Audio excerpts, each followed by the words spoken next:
já que eu tinha pedido para sentar, se coloca de pé mais uma vez, aplaudindo o nome de Jesus. Amém.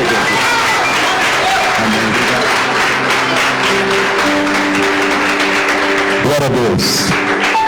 Amém, irmãos? Amém. Quem está feliz com Jesus, dá um glória para ele aí. Glória a Deus. Irmãos, ainda dando continuidade ao que o pastor estava falando, né, pastor? Sobre reverência. Irmãos, no livro de Lucas, os irmãos conhecem o texto, capítulo 5, quando Jesus vai chamar os discípulos, não conhece? Diz a Bíblia que Jesus estava pregando para uma multidão. E o que me chama a atenção é o cenário, pastor. Jesus estava na frente de uma multidão, pregando, muito maior do que aqui, aproximadamente de 2.000 a 5.000 pessoas.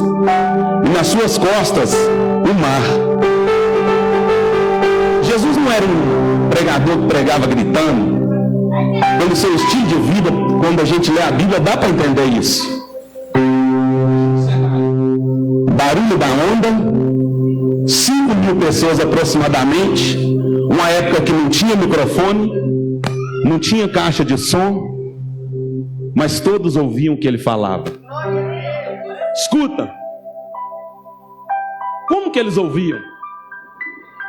Silêncio, reverência para ouvir o que Jesus falava.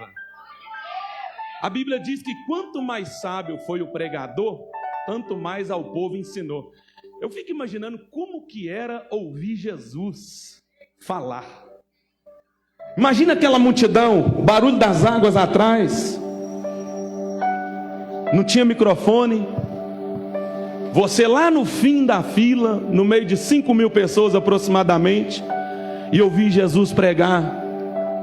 Assim está escrito: ameis o seu próximo como a ti mesmo. Imagina você ouvir. Mas para que isso acontecesse tinha que ter reverência. Por isso a Bíblia diz: guarda o seu pé quando entrares na casa do Senhor. Inclina-te mais a ouvir do que oferecer sacrifício de tolo. Alguém sabe o que é sacrifício de tolo, irmão? Escuta. Já viu, pastor? Você está começando a introdução da mensagem. Aí às vezes a pessoa num banco nem entendeu ainda o que está sendo pregado. Introdução da mensagem. Glória a Deus. Irmão, é muito melhor você dar um glória a Deus quando está sentindo de verdade, do que você dar um glória a Deus para atrapalhar até o início de uma mensagem. Isso é sacrifício de tolo, irmão. Inclina-te mais a ouvir. Até o glória a Deus tem que ter sabedoria, pastor. Tem o momento certo, a hora certa. É tão gostoso você sentir a presença e dar um glória a Deus vivo. Não glória a Deus que você ouviu o irmão do lado dando glória a Deus, é porque está emocionado. Não, é quando você de fato está sentindo a presença. Aí sim o glória a Deus sai da alma. A presença de Deus nos corrobora, nos preenche. Então, irmãos, é interessante o que o pastor estava falando, reverência. Amém, irmãos? Abra sua Bíblia comigo, livro de Mateus, capítulo 14.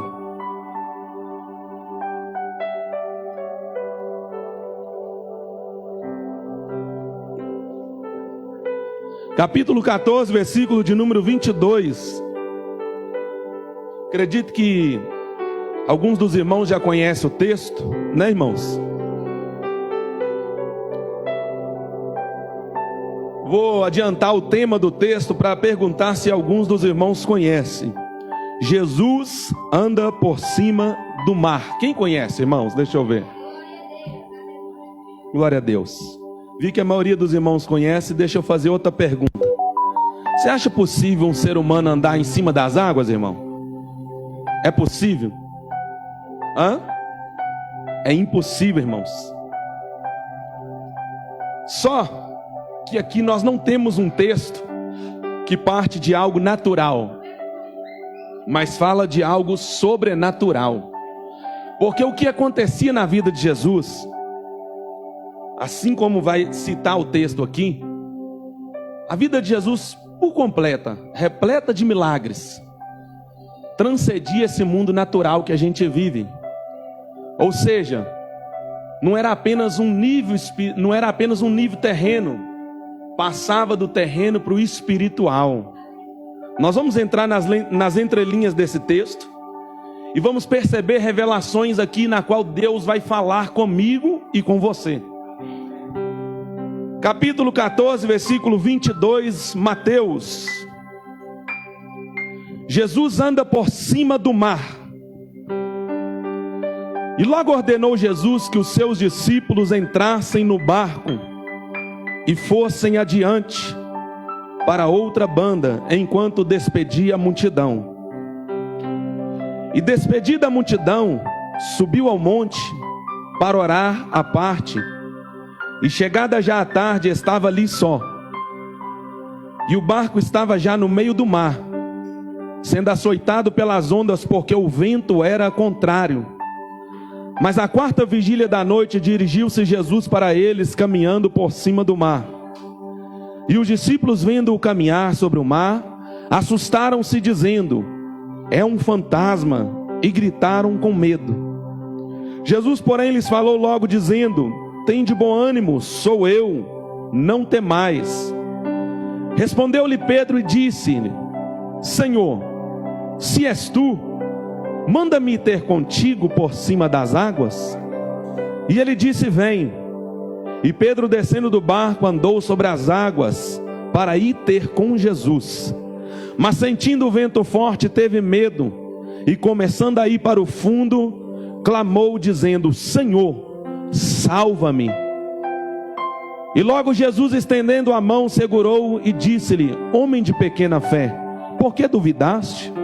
E quando subiram para o barco, acalmou o vento. Então aproximaram os que estavam no barco e adoraram-no, dizendo: és verdadeiramente o Filho de Deus. E tendo passado para outra banda, ou seja, para o outro lado, chegaram à terra de Genezaré. Feche os seus olhos. Senhor Deus, obrigado pela palavra, Senhor, que nós acabamos de ler. A palavra, todavia, nunca foi nossa, mas é sua, Jesus. Fala conosco através da sua palavra de uma forma clara, de uma forma concisa, de uma forma objetiva, Senhor. Fala com a sua igreja de forma que a sua igreja saia daqui edificada pelo poder da palavra, Senhor. Ó Deus, eu entrego nas tuas mãos cada vida que está presente. O Senhor conhece cada coração, conhece cada mente. Vá de encontro a cada coração. A sua palavra diz que a palavra do Senhor, ela desce assim como a chuva que desce do céu, e não torna para cima vazia, sem antes cumprir o que lhe apraz, Senhor. Que esta palavra cumpra a sua vontade entre nós, para a glória do seu nome. Amém e amém. Glória a Deus. Dá para baixar o fundo só um pouquinho, mano? Depois, no decorrer da mensagem, quiser aumentar, tá? Irmãos, capítulo 14, versículo 22. Nós temos aqui um texto, irmãos, na onde é necessário você, quando pegar um texto como esse, para quem gosta de ler a Bíblia, você tem no mínimo 3 tipos de leitura a se fazer aqui. Quantos tipos? 3. Aqui você pode pegar esse texto, ou qualquer texto da Bíblia, qualquer parte da Bíblia, para ler. Você tem no mínimo 3 tipos de leitura que você pode fazer: devocional, uma leitura hermenêutica e uma leitura exegese. O que é uma leitura devocional, pregador? Quando você acorda de manhã, talvez você vai para o trabalho com pressa, não tem muito tempo para ler a Bíblia com grande extensão de tempo. Você pega a Bíblia, você que tem o costume de ler a Bíblia de manhã, o que você faz? Pega a Bíblia, abre uma parte da Bíblia e fala: Deus, fala comigo, Senhor. Isso se chama leitura devocional. É um devocional do dia. Uma leitura hermenêutica. O que é hermenêutica? É a interpretação do que você está lendo, do texto da Bíblia. Você vai buscar interpretar, entender o que o texto está falando com você. E o que é uma exegese bíblica? Eu estou falando isso porque não só nesse texto, em qualquer outra parte da Bíblia que você pegar para ler, no mínimo esses 3 tipos de leitura. Exegese bíblica, o que é? é uma leitura muito mais profunda do que a hermenêutica. Exegese bíblica, você pega o texto para ler, você vai buscar estudar a cultura do povo de qual texto está falando, em que época que aconteceu aquilo, que povo era, de quem o texto está falando. Você vai buscar as raízes do texto, você vai ser mais ou menos minucioso em querer entender o passado desse povo, não só apenas nas entrelinhas do que você está lendo. Ou seja, você vai partir do texto para fazer uma pesquisa bíblica dentro do que você leu. No mínimo, eu acredito que isso é uma exigência para quem quer ser usado como um pregador da palavra de Deus, partindo desses dois tipos de leitura que eu falei, além do primeiro, que é o devocional, a hermenêutica e a exegese bíblica. Você vai entender por que eu estou te falando isso. Porque quando a gente pega um texto como esse, eu perguntei no início, quem conhece o texto? A maioria dos irmãos conhece, porque já ouviram pregar, porque já leram. Mas o texto ele é carregado de revelações bíblicas que fala conosco. E se você pega apenas para ler como um devocional, você vai entender o que o texto vai te falar, lendo rápido. Mas revelações requer tempo para você entender. Então, no mínimo isso talvez seja uma exigência para quem deseja ser um pregador da palavra. Não que isso é exigência para qualquer uma pessoa. Só de você ler a palavra, irmãos, já é o bastante. E a Bíblia começa dizendo aqui para a gente, no capítulo 14, versículo 22. E logo ordenou Jesus aos seus discípulos que entrassem no barco e fossem adiante, para outra banda, ou seja, para o outro lado do mar, enquanto ele despedia a multidão. Que multidão que é essa? Se você pegar o texto anterior, você vai ver que Jesus tinha acabado de multiplicar pães e peixes. Nós conhecemos a história. Quantas pessoas aproximadamente que Jesus alimentou com a multiplicação dos pães e dos peixes? Aproximadamente de 4.000 a 5.000 pessoas. E eu fico imaginando aqui esse texto, porque aqui nós vamos entender, lendo o texto, alguns diferenciais desse pregador que está diante dessa multidão. Jesus ele olha para os seus discípulos e diz assim: olha, vão na minha frente, atravessem o mar, enquanto eu vou me despedir da multidão. Se fosse hoje, para que você entenda, Jesus era um pregador que nessa época aqui, se fosse hoje, seria um pregador que estaria nos grandes congressos da nossa nação. Jesus era o pregador da época. Aonde Jesus ia, a multidão queria estar para ouvir Jesus. Tinha alguns motivos por que queriam estar ali. Porque Jesus curava, Jesus multiplicava pão, Jesus prosperava, Jesus fazia milagres, ressuscitava morto. Então não é tão difícil de entender para a gente também que aonde é pessoas para se aceitar a revelação, elas querem a bênção. É alguns dos motivos que eu estou te apresentando, porque que a multidão queria estar sempre acompanhando Jesus. Para que você entenda um pouco mais, nós estamos aqui nesse texto, aproximadamente no 2º ano do ministério de Jesus. Por que, pregador? Jesus ele tem uma vida de 3 anos de ministério. E dentro desses 3 anos temos o primeiro ano chamado de ano de inauguração, onde ele vai inaugurar o seu ministério chamando 12 discípulos, onde ele vai orar antes de chamar os discípulos ali no deserto e ser tentado pelo diabo. E nós estamos aqui aproximadamente no 2º ano do ministério de Jesus, ano de popularidade, ano em que Jesus era notório entre as pessoas. Onde você ia não tinha outra coisa para ser falada a não ser falar do Nazareno. Não, você viu o pregador que está pregando por ali? Você viu, ele curou lá. Você viu, ele ressuscitou o morto ali. O nome de Jesus era falado naquela época, e a multidão queria estar ouvindo Jesus. Se fosse hoje, Jesus seria um dos grandes líderes das nossas igrejas que conhecemos hoje. Vamos citar a Assembleia de Deus. Seria ele um dos maiores pregadores da Assembleia de Deus. Seria ele um dos maiores pregadores de qualquer outro ministério, de qualquer outra denominação. Era Jesus naquela época para a multidão. Só que eu começo a destacar alguns diferenciais de Jesus, se comparado aos grandes homens da nossa atualidade.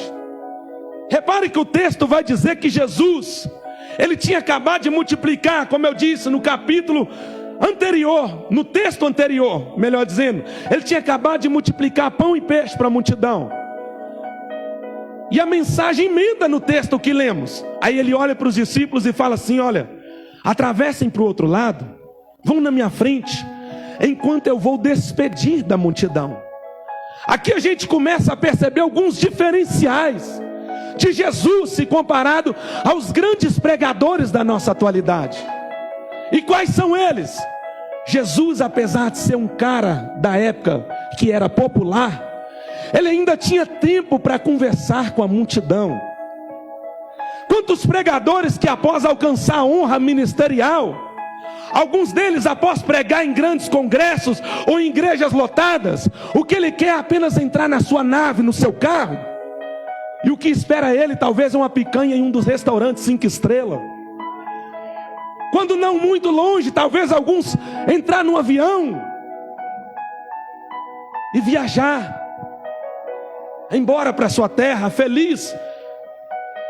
Não separa tempo para ter um frente a frente com as pessoas, ou seja, com as almas. Já começamos a ver o diferencial de Jesus como pregador, se comparado aos pregadores da nossa atualidade. Jesus tinha tempo para conversar com o ser humano. E o interessante é que nessas conversas que Jesus tinha com o ser humano, eu fico imaginando Jesus conversando com 5.000 pessoas. Irmãos, é notório que o texto vai mostrar que Jesus gastou tempo aqui para despedir da multidão. Ele só vai aparecer para os discípulos lá no meio da madrugada. E ele despedindo a multidão, fica imaginando, conversa com um, ora para um, ora para outro. E eu me pergunto, os pregadores de hoje, quando alcançam sucesso ministerial, quando Deus honra, quando já tem um nome mais afamado, é como Jesus? É como Jesus? Porque, irmão, se tem uma coisa que nós temos de deficiência de natureza que nós herdamos de Adão, é querer às vezes pregar para a multidão e ser visto pela multidão como eu sou. Sabemos que o eu sou é apenas Jesus. Sabemos que o eu sou é Jesus. Escuta o que eu estou falando.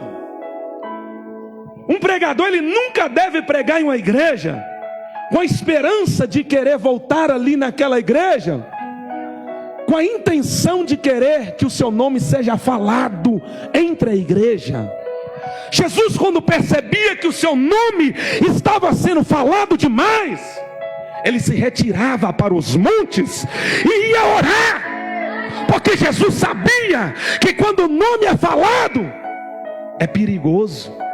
Pode subir para a cabeça e você achar que quem fala é você, que quem prega é você, que quem opera milagres é você. Jesus, conversando com a multidão, ele começa conversando com um, conversando com o outro. Aí a gente encontra outro diferencial em Jesus. E tendo despedido a multidão, diz o texto, versículo 23, Jesus subiu ao monte para orar à parte. Olha o que eu tinha dito. Jesus viu que tinha despedido a multidão. O que é que ele faz? Enquanto isso, não esqueça, os discípulos entraram no barco e estão viaja dentro do mar. Jesus, ele vai para o monte, e a Bíblia diz, chegada a tarde, ele estava ali só no monte. Aqui vemos outro diferencial de Jesus como pregador, se comparado aos grandes pregadores de hoje. Jesus sabia que era bom estar entre meio à multidão, mas sabia que não bastava só apenas ter a multidão. É necessário ter uma intimidade com o Pai que está no céu. Porque nós, na atualidade, pregadores, quando alcança a honra ministerial, dificilmente você vai ver um pregador que prega muito, que Deus usa muito, fazer isso aqui, ó: separar tempo para falar com Deus. Pregar no meio de igreja lotada é bom. Falar para um público grande é bom. Você não acha que isso era bom para Jesus também? Mas Jesus sabia que não bastava apenas estar no meio da multidão. Diz o texto claramente: e tendo despedido a multidão, ele subiu para o monte para orar à parte, e estava ali só. Eu quero destacar, irmãos, olha o diferencial dele como pregador. Quantos os nossos grandes pregadores dos dias de hoje que ainda conseguem separar tempo durante o dia para falar com Deus em oração? Eu não vou ficar apenas aqui falando de pregador, porque quando o assunto é oração, nós vamos entrar aqui agora nesse assunto. Quando o assunto é oração, nos dias de hoje, é um assunto que já está meio difícil entre nós. Quando o assunto é oração. Oração é tão escasso, irmãos, no meio de nós. E a priori, a oração, ela representa a lenha que acende a chama do fogo. Eu não vou muito longe para trazer uma revelação bíblica. A Bíblia diz que Paulo, no capítulo 28 do livro de Atos, ele estava entre meio a alguns dos seus irmãos em Cristo. Era madrugada fria, ele resolve acender uma fogueira. Acredito eu que era uma região de muitas cobras. Ele começa a pegar as cobras e lançar no fogo. Uma das cobras, tentando fugir do calor, mordeu a mão de Paulo. Repare que o texto diz: ela tentava fugir do calor. Quando você ora, irmãos, não há Satanás que permaneça, porque o calor acende. Quando você ora, o calor acende. Mas deixa eu abrir um leque aqui para continuar falando. A nossa geração está deficiente de oração. Se você ir num particular, individual, com cada um aqui, você pode separar no dedo. Quando eu digo separar no dedo, falo de mim também. Quantos de nós hoje que separou no mínimo 10 minutos para orar? Quantos de nós que aqui hoje no mínimo separou 15 minutos para orar, 30 minutos para orar? Mas nós queremos estar aqui. E se eu perguntar se alguém vai querer andar em cima das águas igual Pedro andou, todo mundo vai levantar a mão. Aleluia, Jesus. Porque querer andar por cima das águas a gente quer, mas passar pelo caminho que te faz andar por cima das águas não é para qualquer um. Não existe bênção, não existe vitória sem sofrimento. Escuta o que eu vou falar. Muitas coisas na minha e na sua vida, para dar certo, primeiro vai ter que dar errado. Porque coisas grandes vêm, mas antes de dar certo, você ouve muito não. Você ouve muito, não vai dar certo, não tem jeito. Mas não se conquista as coisas grandes sem passar pelo caminho do sofrimento. Escuta o que eu vou falar aqui, ó. Se tem a maior estratégia que Deus usa para atrair nós até Ele, sabe como que chama? Sofrimento. Irmão, dificilmente você vai ver alguém entrar para o joelho quando não estiver sofrendo. Aí eu admiro Deus demais, irmão. Como que Ele é maravilhoso. Ele vê do céu que você está muito tempo sem orar, muito tempo sem falar com Ele. Aí a dificuldade vem, o sofrimento. automaticamente você vai chorando e fala: Deus, por que eu estou passando por isso? Aí começa a falar com Deus, começa a orar. Oração está tão escasso nos dias de hoje. Sabe por quê? Nos dias atuais nós estamos com a vida tão corrida. Pai. E não é desculpa para falar que não tem tempo para orar, irmão. Porque quando o assunto é namorar, você arruma tempo de onde não tem, mas vai. Se você está gracejando com a moça ou com o rapaz, você arruma tempo onde não tem, mas vai. Atravessa longe, mas vai atrás da moça, vai atrás do rapaz. Mas quando o assunto é oração, a gente sempre tem uma desculpa. A gente inventa dor de unha, dor de cabelo. Estou falando isso para os irmãos entender que a gente põe tanta desculpa quando o assunto é oração. E a priori, a nossa oração nos dias de hoje, eu costumo chamar ela de oração micro-ondas. É uma oração rápida, uma oração que não gasta tempo no joelho. Daqui a pouco você vai entender por que eu estou dizendo isso. A Bíblia diz um texto que quando Pedro foi preso, a igreja fazia por ele contínua oração. E Pedro saiu da prisão porque o anjo apareceu e as portas da cadeia se abriu. Através da oração da igreja. Se Pedro tivesse sido preso nos dias de hoje, Pedro estava preso até hoje, irmão, porque a igreja hoje já não faz mais contínua oração. A igreja já não faz mais contínua oração.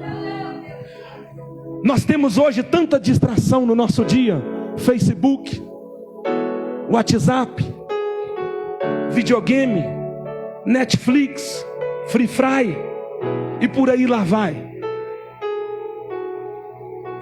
E nós custamos encontrar tempo para falar com Deus. Quantos que estão me ouvindo aqui, não tenho medo de dizer: você acordou hoje e nem sequer abriu a boca para agradecer a Deus. Quantos que estão me ouvindo aqui? Acredito que depois dessa pregação você vai fazer isso. Mas você tem o costume de deitar e nem sequer agradece a Deus pelo dia que você viveu. Mas acredito que saindo daqui hoje você vai agradecer. Glória a Deus. Você vai orar. Em nome de Jesus. Oração está difícil nos dias de hoje. Nós estamos nos tornando seres humanos sem paciência. Quantos de nós que não temos receio em dizer: nossa, eu não tenho muita paciência com muita coisa mais não, viu? Estamos nos tornando pessoas mais ignorantes, pessoas sem temperamento, sem paciência, porque nos falta ir para o joelho para buscar intimidade com Deus. Escuta, muitos de nós só ora quando viemos à igreja. A gente não consegue separar tempo para orar a Deus dentro de casa. Eu sei que vai ter alguém que está me ouvindo que vai dizer: mas pastor, eu não sei orar.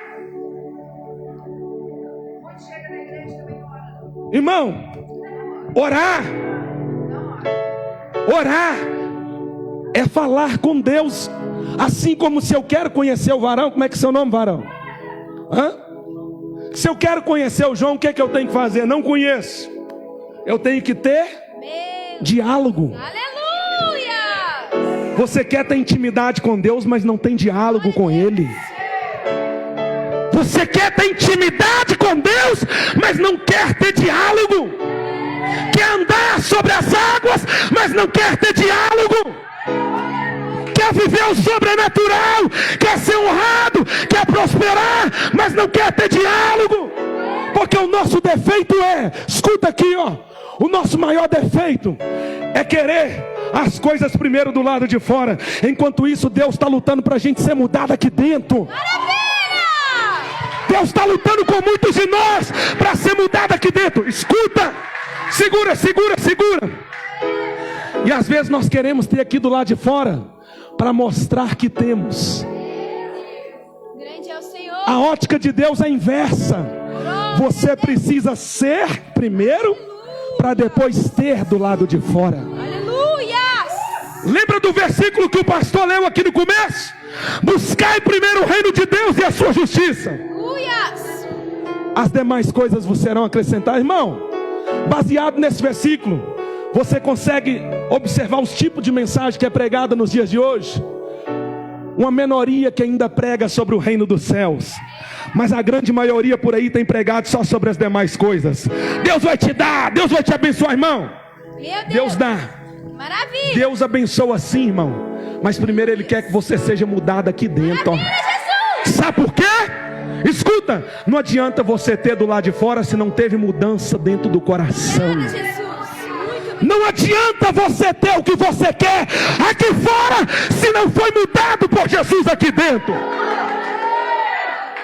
E não tem caminho que traz mudança melhor do que a oração e a palavra de Deus.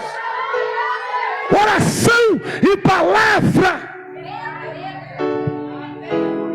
Escuta, Jesus começou a orar por volta de 6 horas da tarde. Quantas horas? 6 horas. 6 horas. Aí diz a Bíblia, versículo 24: e o barco já estava no meio do mar. Após o 23 dizer assim, ó: e chegada a tarde ele estava ali só. Quem que estava só? Jesus estava orando. Enquanto isso, os discípulos dentro do mar, navegando dentro do barco, tranquilo. Eu não sei por volta de que hora, mas acredito que talvez 8 horas, 9 horas da noite. Só sei que a Bíblia diz, no versículo 24, quando o barco já estava no meio do mar, o vento começou a soprar contrário. Porque no início, muitas coisas são fáceis. É quando chega no meio, que o vento começa a soprar contrário. É aí que Deus vê quem é e quem não é.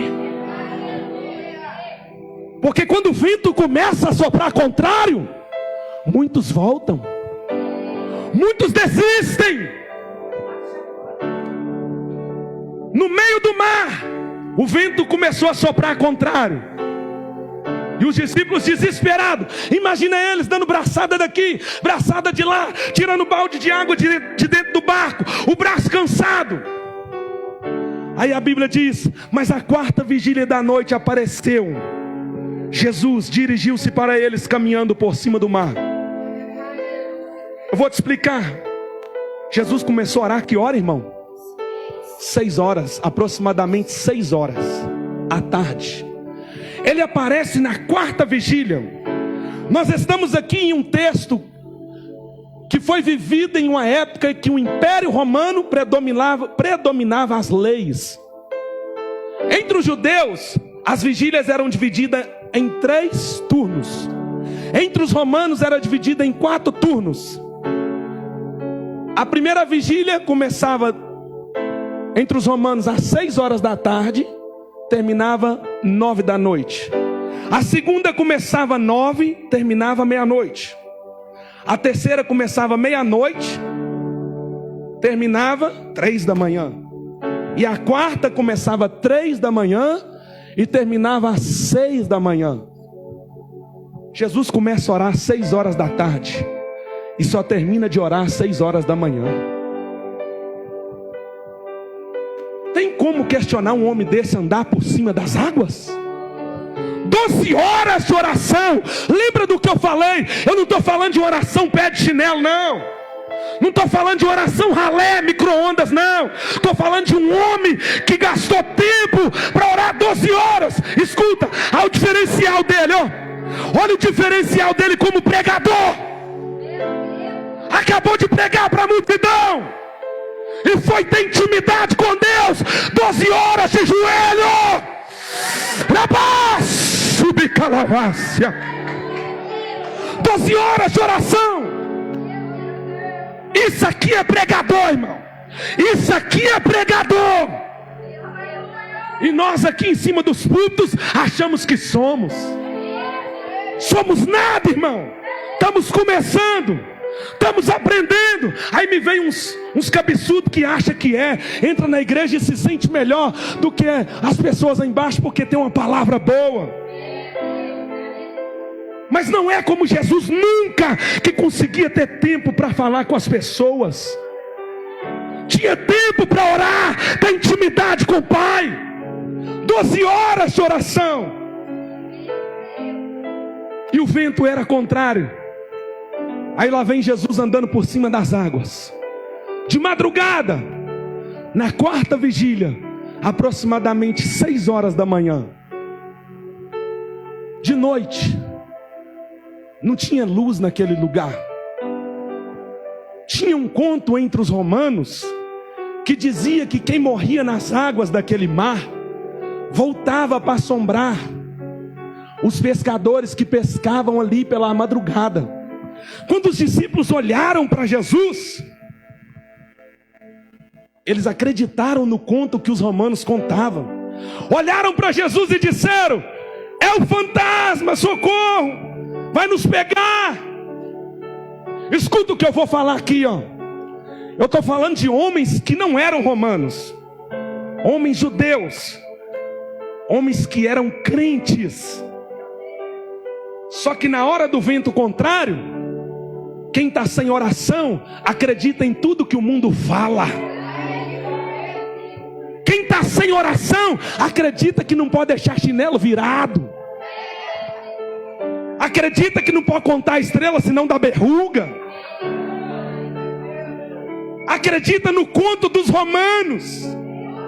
Mas quem está em oração 12 horas, vem assim, ó, andando por cima das águas, ó, andando por cima das águas. Quem está em oração, vem andando por cima das águas. Quem não ora, acredita quando dizem para ele: seu nome vai parar na macumba, tá? Por mim que coloque, irmão, se eu tenho vida de oração, quero ver a macumba que vai pegar. Se eu tenho vida de oração, quero ver a maldição que vai pegar. Pega não, porque a Bíblia diz que não há encantamento contra Jacó. Não há encantamento contra Jacó. Não há, irmão. Mas eu te dou um conselho: oração. Ore, irmão. Se você não consegue orar como pode, ora como consegue. Se você não consegue orar como deve, ora como consegue, irmão. Mas ore, fale com Deus. Aí Jesus vem andando por cima das águas. Os discípulos olham: socorro, é um fantasma, vai nos pegar. Aí Jesus grita de longe: ei, sou eu, não temais. Pedro, que muito ousado que é, me admira a ousadia de Pedro, viu, irmãos? Pedro sempre foi ousado. Olha para Jesus: se é o Senhor mesmo, então me deixa eu ir encontrar com o Senhor aí. Escuta, Pedro queria ter um encontro com quem? Jesus. Às vezes nós viemos à igreja para querer ter um encontro com quem, irmãos? O motivo da nossa vinda à igreja é ter um encontro com Jesus, irmão.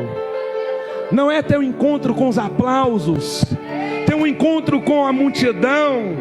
Eu quero me encontrar com Jesus. Aí Pedro fala: se é o Senhor mesmo, manda-me ter um encontro com o Senhor por cima das águas.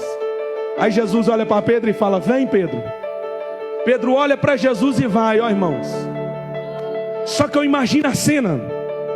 Eu imagino a cena que antes de Pedro descer o primeiro pé do barco, aos amigos dele dentro do barco falaram assim: vai não, Pedro, vai que isso aí é um fantasma mesmo, vai te pegar, bobo. Vai não, Pedro, vai dar errado. Porque é assim, irmão. Às vezes, quem tem decisões que às vezes é grande demais a decisão, ela surpreende quem não tem. Pedro fala: eu vou. Aí quando eles vê Pedro no primeiro pezinho e vê dando certo, o que eles falam? Oh, glória a Deus.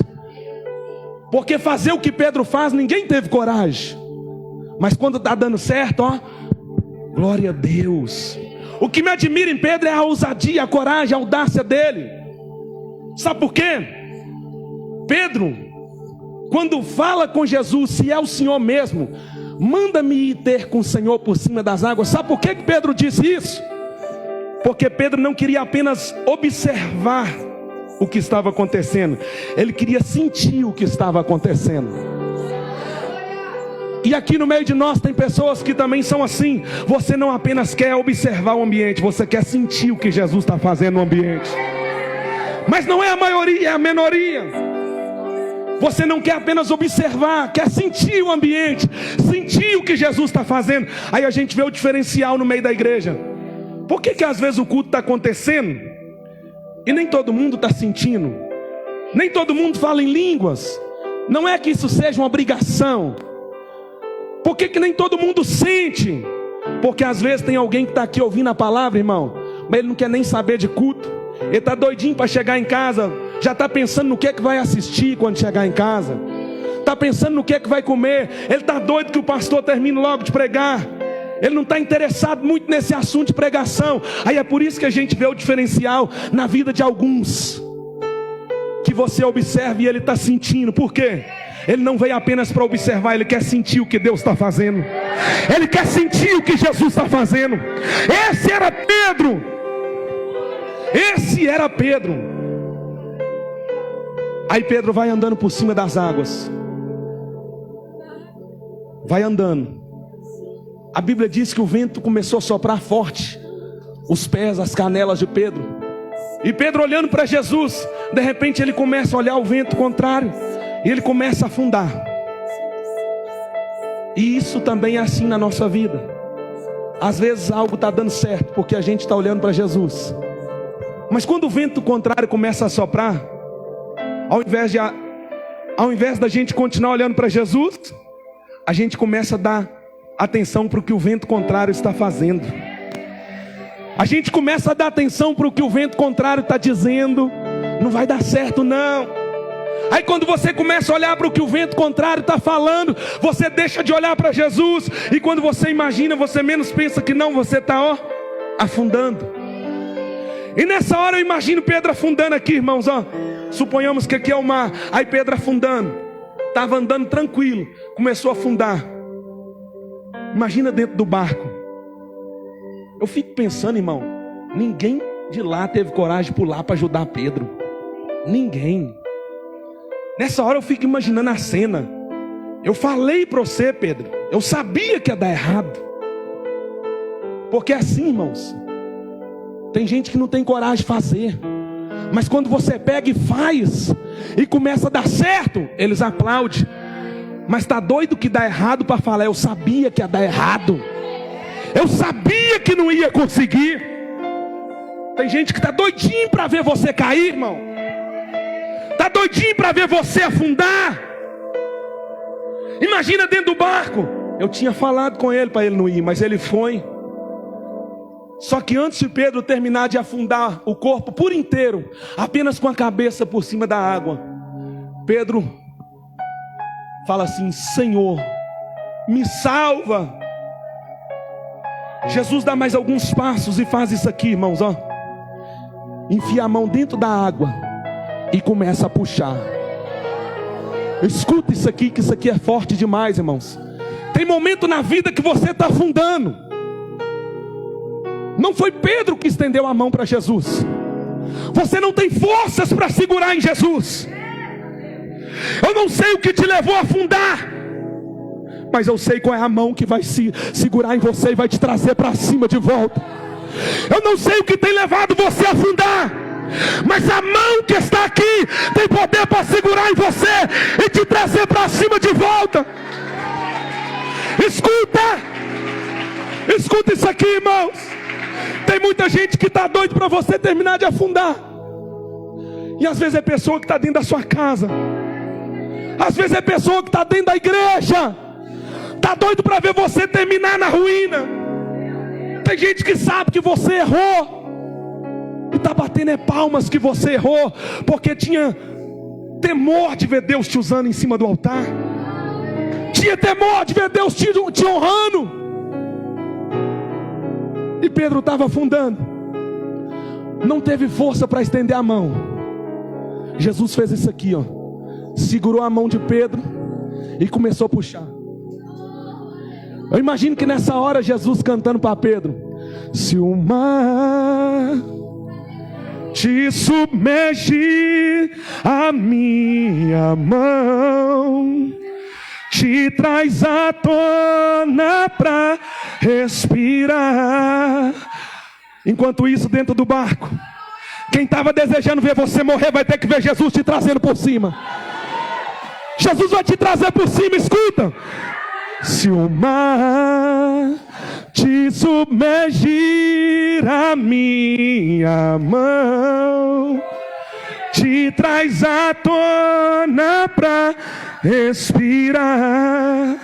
Eu te faço andar sobre as águas. Irmão, talvez você entrou aqui numa situação que você se sente atolado. No fundo, ninguém no barco tem coragem de pular para te ajudar. Na hora que a gente está sofrendo, irmão, você pode contar nos dedos quem te liga, quem te chama para oração. Mas para falar do seu pecado às escondidas, o que tem de gente, irmão, você não consegue contar. Mas para ajudar quem caiu, irmão, é difícil.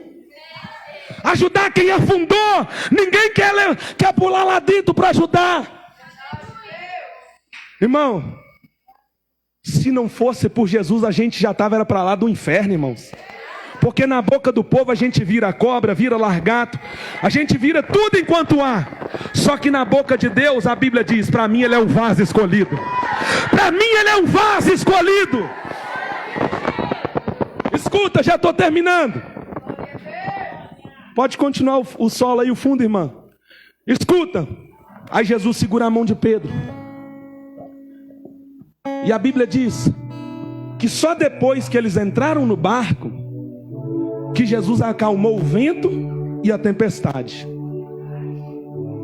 Muitos te viram indo e viu dando errado no meio do caminho para você.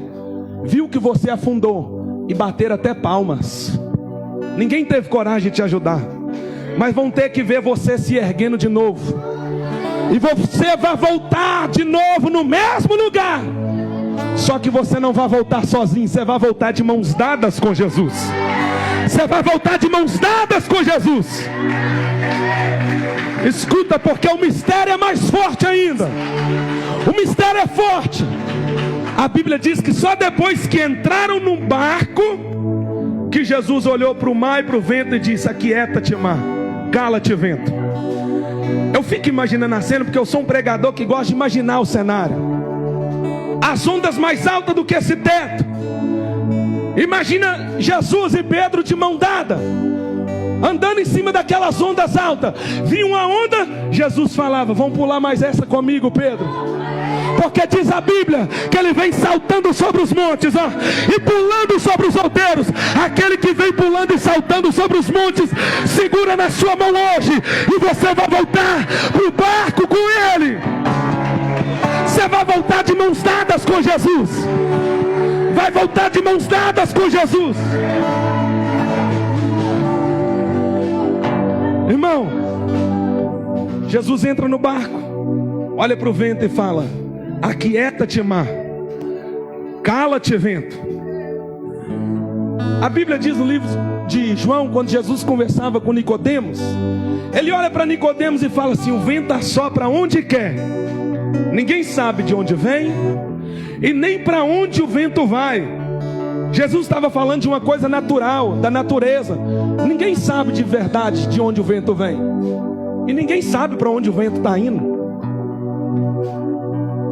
Só que nesse dia eu imagino que o vento estava soprando aonde queria, porque ninguém sabia aonde que ele estava indo e nem para onde que ele queria ir, porque o vento não tem controle. Mas nesse dia o vento lá vinha soprando, ó. Só que quando chegou na frente de Jesus, até o vento teve que bater continência. Aí o vento pergunta: onde o Senhor quer que eu assopre? Aí Jesus fala: chega de soprar. Chega de soprar. Aquieta-te, vento. Cala-te, mar. Olha o que Jesus diz para o vento que está soprando na sua vida, ó. Aquieta-te, vento. Cala-te, mar. Mais ou menos quando você monta num burro bravo. Jesus amansou o burro, ó. Quieta. E o vento teve que obedecer, irmão. Independente do que é que está soprando contra você, eu não sei qual é o vento contrário que está soprando. Jesus está mandando dizer: aquieta-te, vento, cala-te, mar. Quero que você feche os seus olhos. Quero que a igreja, os irmãos, cante comigo sobre as águas, tá, irmãos? Feche os seus olhos. Talvez você se sente afundando, ninguém tem coragem de te ajudar. Levante a mão para cima. Jesus vai segurar na sua mão, vai te trazer por cima das águas. Você vai andar por cima das águas novamente.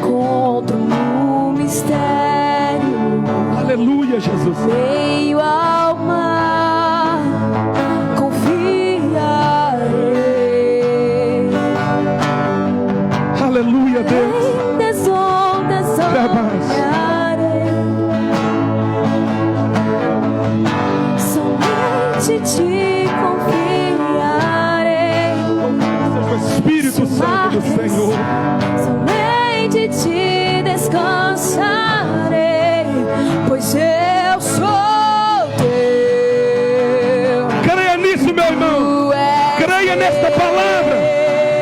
Olha o que Jesus está dizendo para você, ó. Você é dele. Você é dele.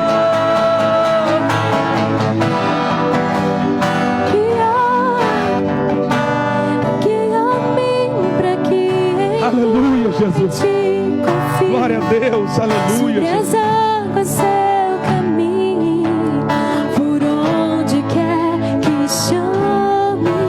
Aleluia, Deus. Eu te glorifico, Jesus. Te exalto, te adoro. Estive e minha fé será mais firme, Senhor, em tua Jesus. presença. Rabaço e calabrando por abaixo. Que a minha que some de conto na raça. Rabaço e comando as águas eu caminho, por onde quer que chames.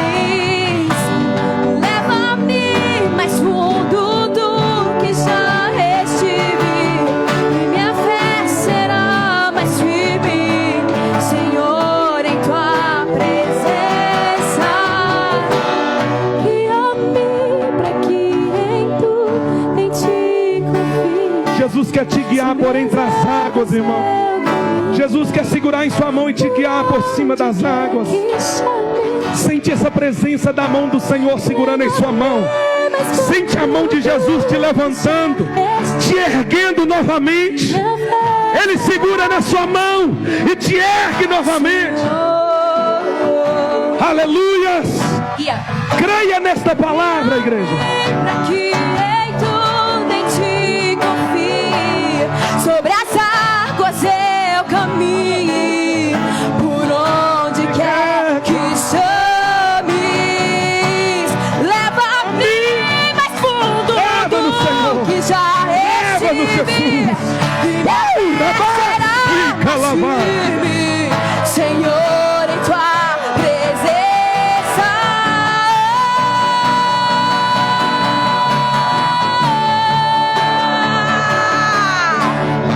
Jesus, tu és o meu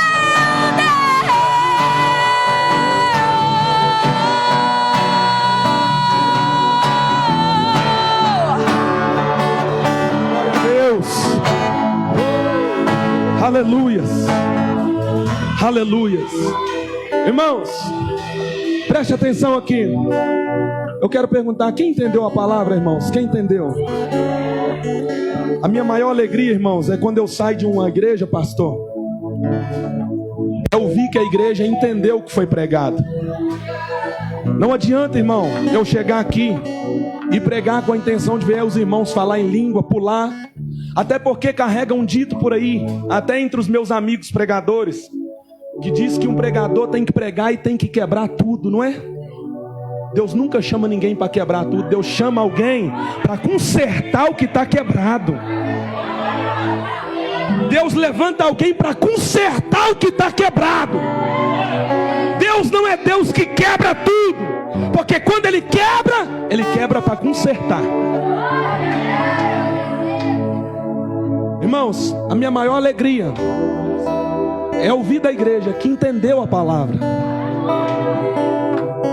Porque não adianta, irmão, eu pregar aqui, a igreja pular, rodar, e se não guardar, entender o que foi pregado. Um dia eu preguei numa igreja, irmão, e quando eu saí do culto, perguntei a uma pessoa se ela entendeu o que tinha sido pregado. A pessoa até chorou, ouvindo a palavra. Depois eu perguntei, não entendi, pastor. Deu vontade de dar uns cocão, viu, irmão? Porque não adianta, irmão, você entrar. O objetivo principal é você entender a palavra. Você pode vir louvar, pode ter profecia e revelação endereçada a você, mas se você não ouvir a palavra e entender, de nada adianta. Eu quero perguntar, tem alguém que quer aceitar Jesus nessa noite? Talvez você nessa noite se sente no fundo.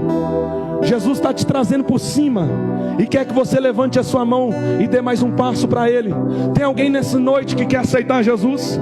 É só você levantar a mão, irmão. Tem alguém nessa noite que quer aceitar Jesus? É só levantar a mão e vir à frente. Tem alguém? Tem alguém? Não tem ninguém? Glorificado seja o nome do Senhor. Amém? Vou passar para o pastor. Glória a Deus, receba o pastor com alegria para Jesus. Aleluia, Jesus. Eu estava ouvindo a palavra lá embaixo. Deus falou no meu coração fortemente a passagem que Balaque manda Balaão profetizar contra o povo de Deus. Levanta a mão para o senhor, eu quero profetizar sobre a sua vida. A palavra foi pregada. Deus é um homem para que minta, e nem filho do homem para que se arrependa. Que a sua força será como um unicórnio, e o seu poder será como um leão que despedaça as suas presas. E se Deus, que é Deus que não arrepende, neste momento eu quero chamar você aqui neste uma frente,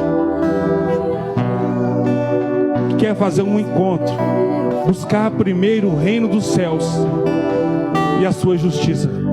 Cadê você que estava afastado do Evangelho de Jesus? Em algum momento da sua vida você tropeçou, perdeu a esperança, a fé, mas hoje Deus marcou este culto e esta mensagem para te colocar de pé de novo, te reconstruir de dentro para fora. Levante o louvor, cante mais um hino, fique de pé mais uma vez, coloque a mão no seu coração, porque o Espírito Santo essa noite quer pairar sobre este lugar.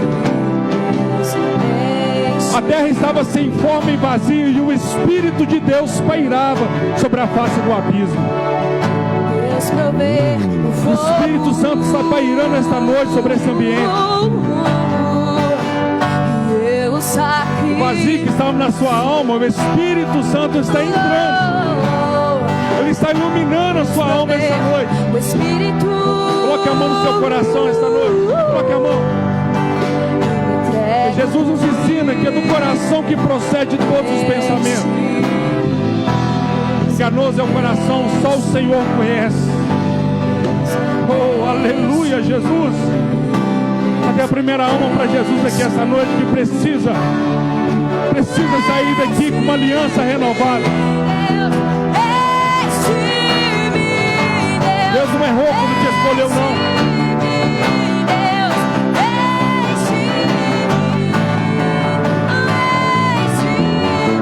Você esta noite que vai sair daqui com uma aliança renovada com o Espírito Santo.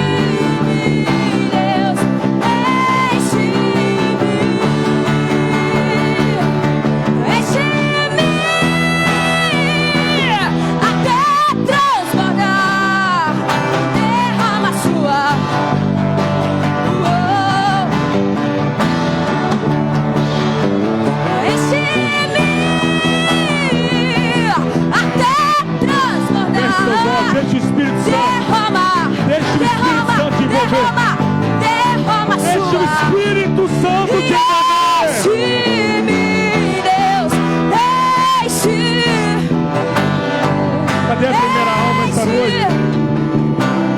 está reconciliando.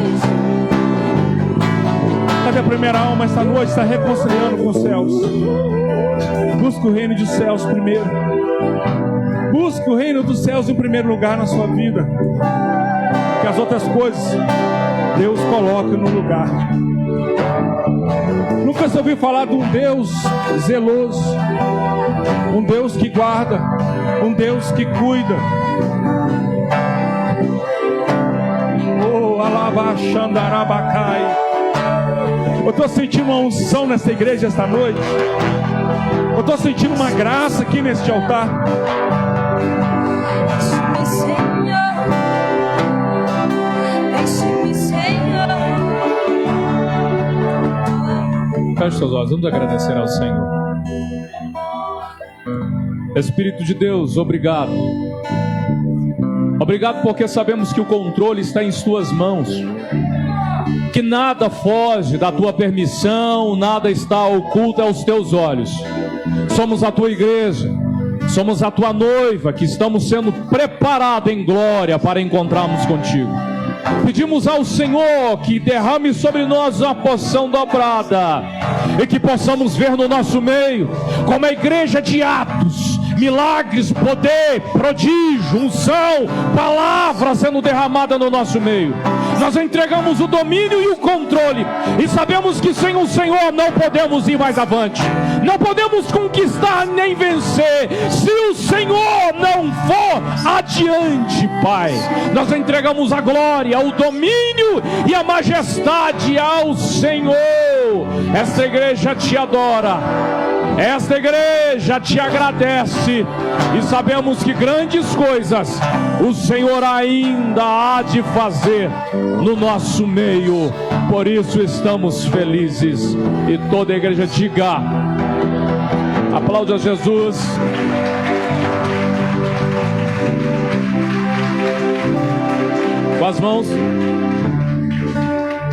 Com as mãos estendidas agora, sim. Esse microfone não é meu, esse aqui é meu. Troca de microfone parece que troca de voz. Com as mãos estendidas para o Pai, amém? Senhores, por favor, domingo tivemos uma ausência muito grande dos irmãos na Santa Ceia. Foi assim nos reportado, alguns irmãos nos justificaram a ausência. Bem baixinho, fica o som, não tá legal, embola tudo, amém? Então logo após nós vamos ter novamente a Santa Ceia para aqueles que nos procuraram, amém? Quantos entenderam? Oh, misericórdia, eu me assusto muito quando eu consigo ouvir só 2, 3 vozes. Logo a bênção apostólica, vamos servir a Santa Ceia para os irmãos. E para você que está congregando conosco, mas ainda não se decidiu pelo ato do batismo, nos procure. Nós vamos realizar mais uma turma para batizar para a glória de Jesus, amém? Com as mãos estendidas para o Pai. Ah, meu Deus. A vara de amendoeira de Jeremias, ela floresce antes do tempo. Fala amém antes do tempo, com as mãos estendidas para o Pai. Que o amor de Deus, nosso Pai, que a graça do nosso Senhor Jesus Cristo, e que as doces consolações do Espírito Santo de Deus seja conosco, não somente hoje, mas para todo sempre. E toda a igreja diga: aplauda Jesus. Enche-me.